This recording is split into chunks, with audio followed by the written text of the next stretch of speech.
జై శ్రీమన్నారాయణ. శ్రీమతే రామానుజాయ నమః. ఆండాళ్ తిరుపతి గలే శరణం. మూడవ పాశురం. ஓங்கியுலகநந்தா உத்தமன் பேர்பாடி நாங்கள் நம்பாவைக்கு சாத்தி நீராடினால் தீங்கின்றி நாடெல்லாம் திங்கள் மும்மாறி பேயுது ஒங்குவலை போதில் பொனிவண்டு கனு படுப்பா தெங்காதே புக்கிருந்து சிர்த்தமுல்லை பத்தி வாங்கா குடம் நிறைக்கும் வள்ளல் பெரும் பசுக்கள் నింగాదా శెల్వం నిరెందేలోరెంబావాయ్.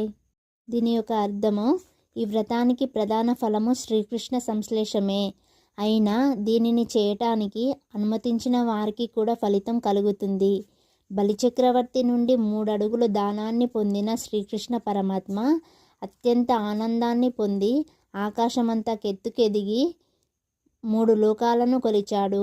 ఆ పరమానందమూర్తి దివ్య చరణాలను, అతని దివ్య నామాలను పాడి ఈ దివ్య ధనుర్మాస వ్రతాన్ని చేసే నిమిత్తం మార్గలి స్నానాన్ని ఆచరిస్తే దుర్భిక్షమసలు కలగనే కలగదు.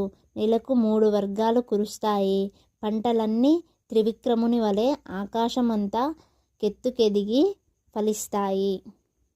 పంట చేల మధ్యనున్న నీటిలో పెరిగిన చేపలు త్రుళ్ళిపడుతూ ఆనంద సమృద్ధిని సూచిస్తాయి.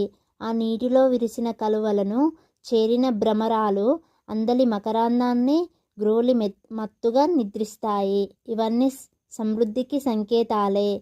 ఇక పాలు పిదగా గోవుల పొదుగులను తాకగానే కలశాలు నిండినట్లు క్షీరధారాలు అవిరళంగా నిరంతరంగా కురుస్తాయి. ఇలా తరగని మహాదైశ్వర్యంతో లోకమంతా నిండిపోతుంది. కావున వ్రతాన్ని చేద్దాం రమ్మని సకులందరినీ పిలుస్తుంది గోదా.